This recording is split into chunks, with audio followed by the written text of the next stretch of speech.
Hello hello hello hello hello hello hello hello hello. नमस्कार। मेरा नाम है संदीप कुमार और आप सभी लोगों का हमारे इस प्यारे चैनल में बहुत बहुत स्वागत है।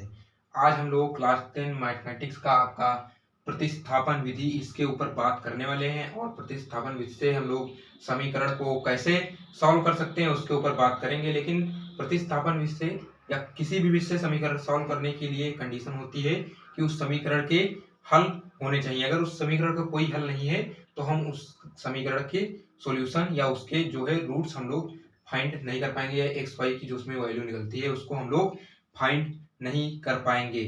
समीकरण के हल हैं या नहीं है उसके लिए मैं एक आपके लिए स्पेशल वीडियो बनाकर डालूंगा जिसमें आपको बताऊंगा कि समीकरण के हल हैं या नहीं है उसके बारे में कैसे पता करें। आज इस वीडियो में हम लोग सिर्फ बात करने वाले हैं कि हम लोग प्रतिस्थापन विधि से समीकरण को कैसे सॉल्व करते हैं। तो आइए बिना देरी किए हुए कुछ एग्जांपल्स के जरिए इनको हम लोग समझने की कोशिश करते हैं। पहला एग्जांपल आपके पास आपकी एनसीईआरटी क्लास 10th की बुक से x plus y is equal to 14 और x minus y is equal to 4। x minus y is equal to 4 मान लीजिए। हम इसको समीकरण फर्स्ट मानते हैं और इसको समीकरण सेकेंड। अब आप लोगों के लिए यहाँ पर दो रास्ते हैं। आप या यहाँ से x की वैल्यू y के टर्म में निकाल लीजिए, यहाँ से x की वैल्यू y के टर्म में निकाल लीजिए, या y की वैल्यू x के टर्म में निकाल लीजिए। कोई भी आपके पास रास्ते हैं, किसी भी रास्ते से जा सकते हैं। तो मैं सेकेंड वाले आपके समीकरण से निकालता हूं। तो यहाँ पर लिखेंगे समीकरण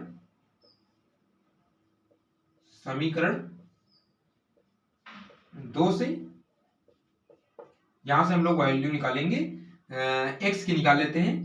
तो यहाँ पर x बराबर हो जाएगा, देखिए y है माइनस में, इधर जाएगा प्लस में हो जाएगा, तो ये 4 प्लस y हो जाएगा। इसको आप समीकरण 3 मान लीजिए। फिर हम लोग लिखेंगे यहाँ पर x। अब देखिए आपने 2 से निकाला है तो 1 में रखना है। अगर आप लोग 1 से वैल्यू निकाल रहे हैं तो उसको 2 में रखेंगे। हम लोगों ने 2 से निकाला है तो इसको 1 में रखेंगे। तो x का मान समीकरण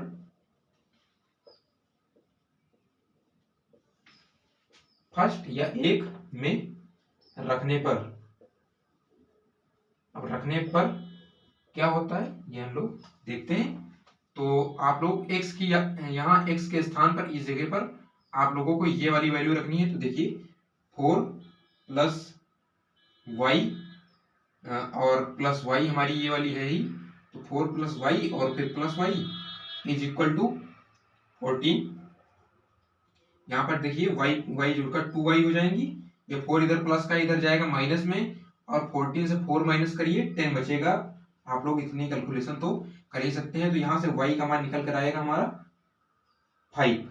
y का मान हमारा यहाँ पर 5 निकल कर आएगा। आप लोग देख सकते हैं कि यहाँ पर 2 को इधर हम लोग लेकर गए, भाग में गया, भाग करेंगे 10 को 2 से, तो वहां पर आपका 5 आएगा। अब यहाँ पर y का मान हम लोग समीकरण 3 में रख देंगे। y का मान हम लोग यहाँ पर समीकरण 3 में रख देंगे। आप लोग याद रखना, जो यहाँ पर जिस भी चीज का वैल्यू निकल रहा है, चाहे x का मान निकल रहा तो भी यहाँ रखना है, y का निकल रहा तो भी यहाँ पर रखना है। वो आप लोग किस रूट से जाते हैं, किस तरह से सॉल्व करते हैं उसके ऊपर डिपेंड करता है।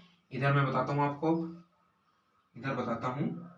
y का मान समीकरण 3 में रखने पर y का मान समीकरण 3 में रखने पर आप लोग देखेंगे कि यहां पर x बराबर कितना हो जाएगा, 4 प्लस y के स्थान पर 5, तो आपका x बराबर 9 वैल्यू निकलेगी। यहाँ पर x बराबर 9 वैल्यू निकलेगी। देख सकते हैं, आप लोग देख सकते हैं।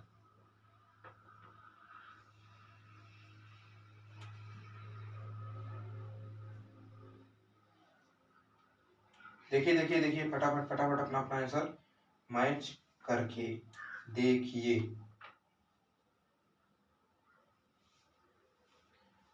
तो आप लोग भी अगर पढ़ चुके हैं तो अपने साथ क्वेश्चन को मैच करते हुए चलिए मेरे साथ साथ। तो यहाँ पर आप लोग देख सकते हैं कि हमारा y का मान 5 और x का मान 9 आ चुका है।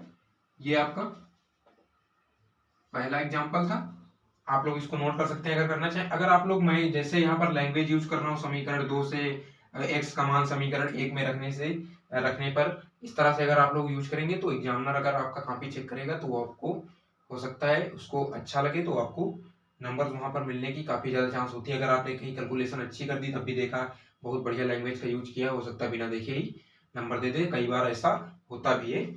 फिलहाल तो आपका मकसद क्वेश्चन सॉल्व करना होना चाहिए। फिलहाल आपका मकसद क्वेश्चन अच्छे से सॉल्व करना होना चाहिए। आइए आगे कुछ क्वेश्चन देखते हैं। एक क्वेश्चन में लेता हूं जिसमें आपका दशमलव में दे रखा है, क्वेश्चन नंबर 4 है 3.3 एक्सरसाइज का आपका, उसको भी देख लेते हैं।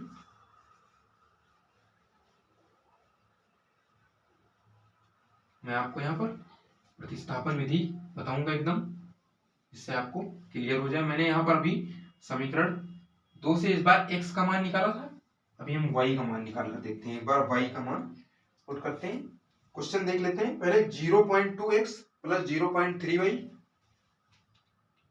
0.2x plus 0.3y is equal to 1.3, और दूसरा आपका समीकरण दे रखा 0.4x plus 0.5y, 0.4x plus 0.5y is equal to 2.3। ये आपका समीकरण हो गया। तो ये आपका फर्स्ट, ये आपका सेकेंड। अब आप लोग बताइए किस समीकरण से हम लोग निकालें। तो आइए इस बार हम लोग फर्स्ट से करते हैं और देखते हैं हम लोग इस बार y की वैल्यू से करते हैं। तो आइए देखते हैं समीकरण फर्स्ट से।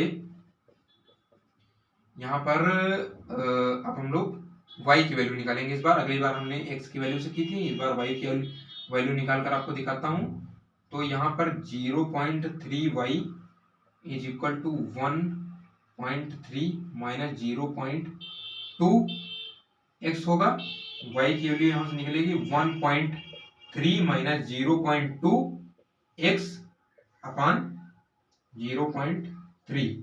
ये आपका, इसको समीकरण 3 बोल देते हैं। अब देखते हैं हम लोग y का मान। अब देखिए हम लोगों ने समीकरण 1 से निकाला है यहाँ पर, तो ये y का मान हम लोग समीकरण 2 में रखेंगे। तो y का मान समीकरण 2 में रखने पर, अब देखते हैं रखने पर क्या होता है। तो आप लोग देखेंगे कि यहाँ पर 0.4x प्लस 0.5 इंटू में है, y का मान रखेंगे 1.3 माइनस 0.2x अपान 0.3, और इक्वल में आपका इधर दे रखा है 2.3।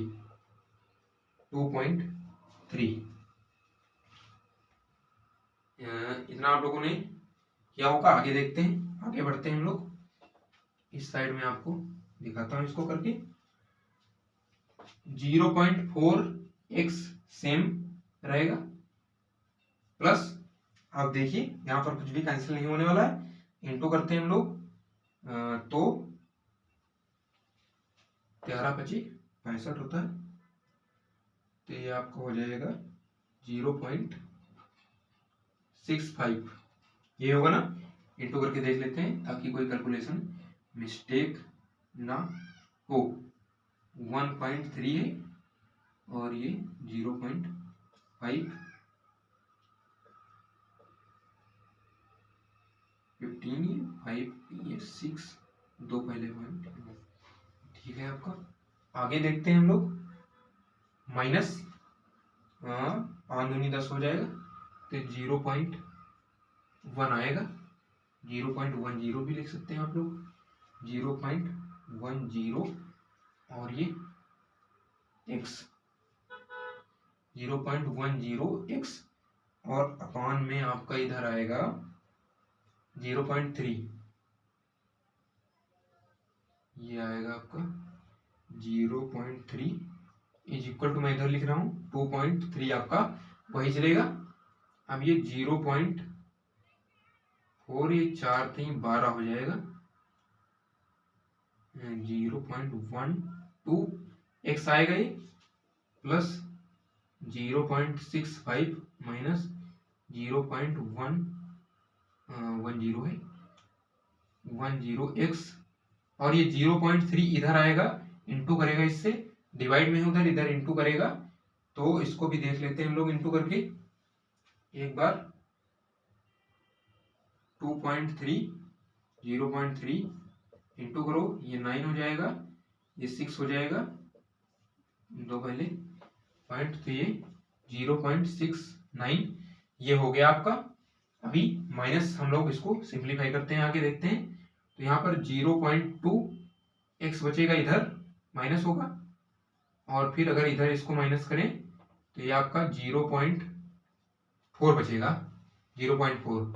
यहाँ से अगर x की वैल्यू निकालें तो ये आपकी 0.4 अपान 0.2 होगा, पॉइंट पॉइंट कैंसिल, और 2 से 2 को कर देंगे डिवाइड, तो यहाँ पर 2 से 4 को डिवाइड करेंगे, सॉरी 2 से 4 को डिवाइड करेंगे तो यहाँ पर 2 आएगा, तो x की वैल्यू यहाँ पर 2 आएगी, x की वैल्यू 2 आएगी, देख सकते हैं आप लोग, x की वैल्यू 2 आएगी, आप लोग यहाँ पर देख सकते हैं।